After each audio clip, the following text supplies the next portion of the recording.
Hello everyone. तो क्या हाल चाल है आप सभी के। उम्मीद करते हैं आप लोग सब अच्छे से होंगे और आप लोग अपने एग्जाम की तैयारी अच्छे से कर रहे होंगे। तो इस वीडियो में हम लोग हिंदी के 30 multiple choice question MCQ question को डिस्कस करने वाले हैं, जो आपके एग्जाम के लिए इम्पोर्टेंट है। आपके एग्जाम में ये सारे क्वेश्चन देखने को मिल सकते हैं। ठीक है, तो वीडियो आप लोगों के लिए बहुत ही इम्पोर्टेंट रहने वाला है, इसलिए वीडियो को आखिरी तक देखें और सारे क्वेश्चन को यहाँ पे आंसर आप लोग दिमाग में रख लें, ताकि अगर आपके एग्जाम में ये क्वेश्चन आए तो आप लोग इसको यूज में ला सकें, है ना। क्योंकि यहाँ पे जो भी क्वेश्चन लिया गया है वो आपके इंपॉर्टेंट क्वेश्चन है, इसीलिए वीडियो को पूरा देखना है। और साथ ही साथ अगर आप हमारे चैनल पे नए हैं तो चैनल को सब्सक्राइब कर लीजिए और साथ ही में बेल आइकन को प्रेस भी कर लीजिएगा। चलिए चलते हैं वीडियो को शुरू में। यहाँ पे पहला क्वेश्चन देखिए, कह रहा है कि गद्यांश को पढ़ना है ध्यानपूर्वक और फिर 1 से 4 तक के लिए सही विकल्प का चयन करना है। तो पढ़ते हैं गद्यांश को। है कि साहित्य को समाज का दर्पण कहा गया है कि उसके माध्यम से हम युग विशेष की समस्याओं, परिस्थितियों तथा भावनाओं की जानकारी प्राप्त कर सकते हैं। साहित्य जीवन की अभिव्यक्ति है। साहित्य में ही जातीय भावों का प्रतिबिंब देख सकते हैं। प्रत्येक जाति के साहित्य का एक व्यक्तित्व होता है। केवल इतना ही नहीं, वरन एक जाति के ही साहित्य में उसके विकास के अनुरूप समय समय पर अंतर पड़ता रहता है। हिंदी साहित्य का इतिहास इस तथ्य की पुष्टि करता है।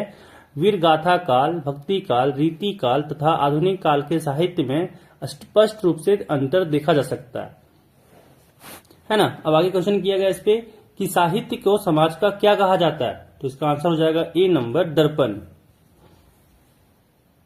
अगला क्वेश्चन है कि जीवन की अभिव्यक्ति क्या है, तो इसका आंसर बी हो जाएगा, साहित्य। अगला सवाल कि साहित्य में हम किन भावों का प्रतिबिंब देख सकते हैं, तो इसका आंसर हो जाएगा सी, जातीय। अगला सवाल कह रहा है कि साहित्य के किस काल में अंतर देखा जा सकता है, तो इसका आंसर चौथा नंबर हो जाएगा, इनमें से सभी। अगला सवाल, यहाँ पे निर्देश दिया हुआ है कि निम्नलिखित काव्यांश को ध्यानपूर्वक पढ़कर प्रश्न संख्या 5 से 8 तक के लिए सही विकल्प का चयन करें, है ना। पढ़ते हैं भाई। कह रहा है कि विघ्नों का दल चढ़ आए तो उन्हें देख भयभीत ना होंगे। अब ना रहेंगे दलित दिन हम, कहीं किसी से हीन ना होंगे। शूद्र स्वार्थ की खातिर हम तो कहीं ना गर्हित कर्म करेंगे। पुष्प भूमि यह भारत माता, जग की हम तो भीख ना लेंगे। मिश्री मधु मेवा फल सारे देती, हमको सदा यही है। कदली चावल अन्न विविध और सिर सुधा में लुटा रही है। ठीक है, ये आपका काव्यांश था। अब यहाँ पे इसके अनुसार आपको क्वेश्चन का आंसर देना है। कह रहा है किसके आने पर भयभीत ना होंगे, तो इसका हो जाएगा तीसरा नंबर, विघ्नों का दल चढ़ आने पर। ठीक है, चलिए अगला देखिए। कह रहा है भारतवासी किसकी खातिर गृहित कर्म, है ना, निंदनीय कार्य नहीं करेंगे। शूद्र स्वार्थ, है ना, शूद्र स्वार्थ। चलिए अगला कह रहा है कवि क्या आशा करता है, तो इसका आंसर हो जाएगा दूसरा नंबर, भारतीय किसी से पद दलित और हीन ना होंगे।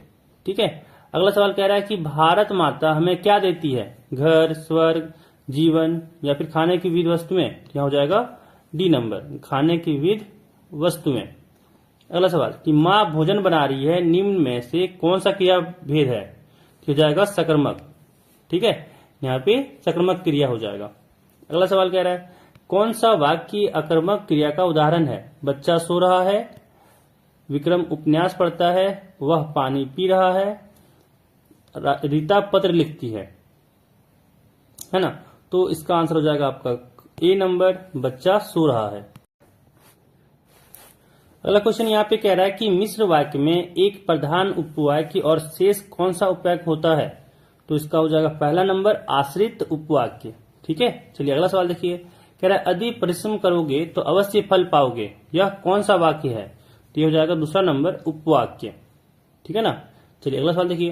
कह रहा है हमें अपनी सभ्यता, फिर खाली कह रहा है कि संस्कृति पर गर्व है, तो ये हो जाएगा, यहाँ पूछा रहा ताकि होगा, और होगा, बिना होगा या अच्छा होगा। तो यहाँ पे देखिए होगा हमें अपनी सभ्यता और संस्कृति पर गर्व है। ठीक है, तो यहाँ पे हो जाएगा ऑप्शन बी। चलिए अगला देखिए। कह रहा है कि आम, है ना, आम एक अर्थ होता है, साथ ही एक फल और दूसरा, है ना, कि आम का जो एक अर्थ होता है एक फल और दूसरा अर्थ क्या है, तो यहाँ हो जाएगा सामान्य। ठीक है ना, नहीं कहते हैं आम लोग मतलब सामान्य लोग। ठीक है, तो यहाँ पे हो जाएगा ऑप्शन बी सामान्य। चलिए अगला देखिए, कह रहा है निम्न में से भाववाचक का उदाहरण कौन है। ठीक है, इसका आंसर हो जाएगा सी नंबर, मां से चला नहीं जाता। ठीक है, भाव बता रहा है। अगला सवाल देखिए, कह रहा है माता पिता कौन सा समास है, तो जाएगा बी नंबर, द्वंद्व समास। ठीक है, चलिए अगला सवाल देखिए, कह रहा है कि निम्नलिखित गद्यांश को ध्यानपूर्वक पढ़कर प्रश्न संख्या 17 एवं 18 के लिए सही विकल्प का चयन करें। यहाँ ठीक है, गद्यांश पढ़ते हैं। मैं काली हूं, बचपन से दुबली और मरियल भी थी। गोरा रंग पिताजी की कमजोरी थी, सो बचपन से मुझसे 2 साल बड़ी खूब गोरी स्वस्थ और हंसमुख बहिन सुशीला से ही हर बात में तुलना और फिर उसकी प्रशंसा ने ही क्या मेरे भीतर ऐसे गहरे हीन भाव की ग्रंथि पैदा नहीं कर दी कि नाम, सम्मान और प्रतिष्ठा पाने के बावजूद आज तक मैं उससे उबर नहीं पाई। है ना, ये आपका गद्यांश था। कह रहा प्रस्तुत गद्यांश किस पाठ से लिया गया है ना, इसका आंसर हो जाएगा बी नंबर, एक कहानी यह भी।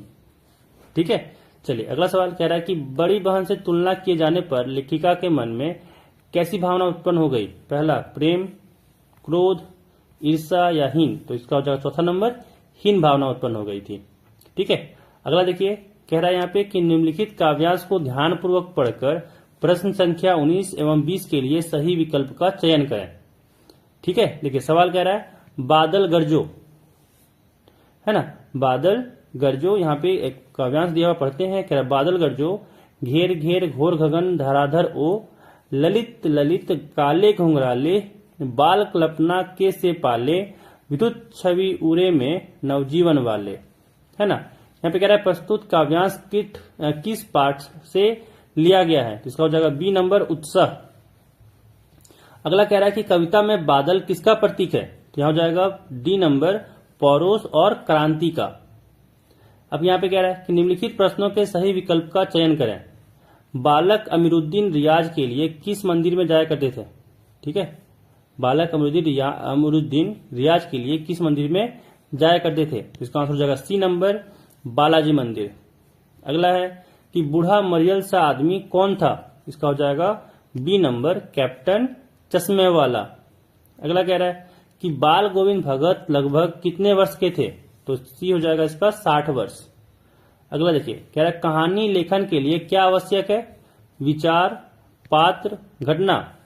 याद रखिए तीनों जरूरत होता है ना, कि विचार भी चाहिए कि क्या लिखना है, पात्र भी चाहिए, अब नाम तो चाहिए ना, और फिर घटना भी चाहिए कि क्या क्या आप उसमें यहाँ पे घटना घट रहा है कि जो आपको लिख रहे हैं। ये तीनों जरूरत पड़ जाएगा, इसलिए हो जाएगा इनमें से सभी। अगला सवाल कह रहा है कि श्री राम ने किसके धनुष को तोड़ा था, इसका हो जाएगा बी नंबर, शिव जी के। ठीक है, चलिए अगला सवाल देखिए, कह रहा है कि गोपियों ने करुई ककरी के समान किसे बताया है, तो इसका हो जाएगा ऑप्शन बी, योग संदेश को। ठीक है, अगला सवाल कि कवि के अनुसार छाया को छूने से क्या होता है, तो इसका हो जाएगा बी नंबर, दुख की प्राप्ति। अगला सवाल कह रहा है कि यह तंतुरित मुस्कान कविता में कवि को कौन एकटक निहार रहा है, इसका हो जाएगा सी नंबर, शिशु। अगला सवाल कि रानी एलिजाबेथ द्वितीय कहाँ की रानी थी, इसका हो जाएगा डी नंबर, इंग्लैंड की। ठीक है, चलिए अगला सवाल देखिए, कह रहा है यहाँ पे कि भोलानाथ का वास्तविक नाम क्या था, तो इसका हो जाएगा सी नंबर, तारकेश्वर नाथ। ठीक है, तो ये आपके 30 क्वेश्चन रहे जो आपके एग्जाम में पूछे जा सकते हैं। ठीक है, तो ये क्वेश्चन आपके लिए इंपॉर्टेंट है, ध्यान से एक बार याद कर लीजिए। अगर आपका एग्जाम में आए तो आप लोग डायरेक्ट इसका आंसर दे दीजिएगा।